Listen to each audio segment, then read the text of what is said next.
सांगली जिल्ह्यातील गणेशोत्सव भक्तिमय वातावरणात आणि शांततेत संपन्न होईल।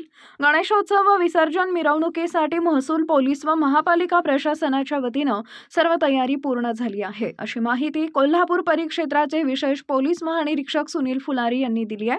मिरज येथे गणेशोत्सवासाठी पोलीस बंदोबस्त आणि विसर्जन मार्गावरील तयारीबाबतची पाहणी आज आयजी सुनील फुलारी यांनी केली आहे। यानंतर सुनील फुलारी हे प्रसार माध्यमांशी बोलत होते। यावेळी सांगलीचे पोलीस अधीक्षक संदीप घुगे, मिरजेचे पोलीस अधीक्षक प्रणील गिल्डा आणि पोलीस अधिकारी कर्मचारी उपस्थित होते। गणेशोत्सव आणि ईदे मिलादच्या पार्श्वभूमीवर गुंडांच्यावर प्रतिबंधात्मक कारवाई सुरू असून हद्दपारी सुद्धा करण्यात येते। तसेच ध्वनी प्रदूषण करणाऱ्यांच्यावर खटले दाखल होणार आहेत। स्वागत कमानी आणि स्टेजची मोजमाप करूनच त्यांना परवानगी दिली जाईल। प्रत्येक गणेश मंडळांना एक अंमलदार नेमण्यात आलाय। गणेशोत्सव मंडळाचे कार्यकर्ते आणि पोलीस यांच्यात समन्वय साधला जावा, त्याच पद्धतीने कोणत्याही चुकीच्या घटना घडवू नये या उद्देशाने हे अंमलदार काम करतात, अशी माहिती ही कोल्हापूर परिक्षेत्राचे विशेष पोलीस महानिरीक्षक सुनील फुलारी यांनी दिली आहे। आज आपण मिरज शहर आणि सांगली भागातील गणेश विसर्जनाची तयारी आणि नंतर गणपती उत्सव पूर्ण कसा चालला आहे त्याची पाहणी केली। आज आपण इथे मिरजच्या तलावाच्या इथे उभा आहोत, जिथे विसर्जन होणार आहे। साधारणतः छोटे छोटे 1.5 दिवस, 3 दिवस, 5 दिवस गौरी विसर्जन असे विसर्जन सध्या सुरू आहेत आणि पूर्ण उत्सव शांततामय रीतीने मिरज सांगली भागात सुरू आहे। या विसर्जन मार्गावरची तयारी सध्या सुरू आहे। स्थानिक पोलीस प्रशासन, महानगरपालिकेचे प्रशासन, विद्युत विभाग आणि महसूल विभाग यांचे एकत्रित प्रयत्नातून हा विसर्जन सोहळा चांगल्या प्रकारे पार पडेल अशी आम्हाला आशा आहे। स्थानिक पोलीस अधीक्षक SDPO मिरज आणि मनपाचे सहाय्यक आयुक्त यांनी इथे क्रेनची व्यवस्था केलेली आहे विसर्जन ठिकाणी। नंतर भटक्या जनावरांना पकडण्यासाठी मनपाची एक स्वतंत्र पथक आहे।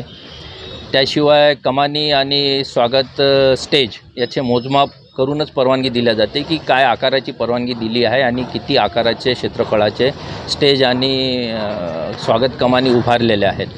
त्याशिवाय विद्युत विभाग आणि त्याचा पुरवठा अबाधित राहण्यासाठी एक संयुक्त पथक स्थापन करण्यात येईल, ज्यामध्ये SP आणि कलेक्टर हे सगळ्या खात्यांच्या प्रतिनिधींना घेतील आणि जिथे कुठे इमर्जन्सीमध्ये गरज पडेल असे त्यांचे कर्मचारी, अधिकारी यांचे फोन नंबर आणि पथक मनपा, पोलीस, स्वच्छता आणि विद्युत विभाग हे कार्यरत राहील अशी मला आशा आहे।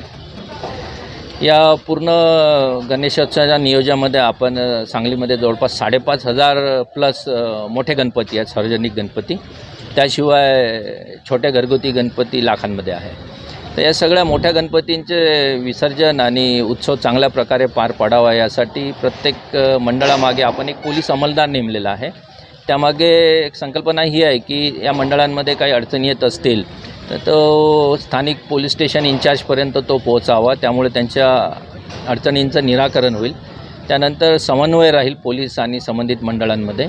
त्यामध्ये काही अनुचित प्रकार घडत असतील, कुठे मद्यप्राशन होत असेल, कुठे जुगार खेळला जात असेल किंवा इतर प्रदूषणाचे भंग होत असतील नियमांचे, तर ती पोलीस स्टेशनपर्यंत माहिती मिळेल। मंडळांनाही चांगल्या प्रकारे धार्मिक वातावरणात पावित्र्य राखून सण साजरा करायला आम्ही मदत करू शकू आणि मंडळाकडून आम्हाला मदत होईल सगळ्या उत्सवामध्ये, विसर्जनामध्ये, ही संकल्पना त्यामागे आहे। त्याशिवाय जिल्हा पोलीस अधीक्षक आणि त्यांच्या चमूनी जे काही कामगिरी केली, प्रतिबंधक कारवाई केलेली आहे, काही विशेष छापे मारण्याचे आयोजन केलेलं आहे, गुंडांवर सर्व्हेलन्स ठेवून, निगराणी ठेवून पुढे कारवाई करण्यात येईल। काही 50% जवळपास झालेली आणि काही प्रगतीपथावर आहे। त्यासाठी ते जिल्हा दंडाधिकारीसोबत समन्वय ठेवून आहेत काही हद्दपारी आणि प्रतिबंधक कारवाईसाठी। मला आशा आहे की ही पूर्ण कारवाई होईल आणि जिल्ह्यातला हा चांगला राज्योत्सव आता घोषित झालेला आहे, तर चांगल्या वातावरणात पार पडेल।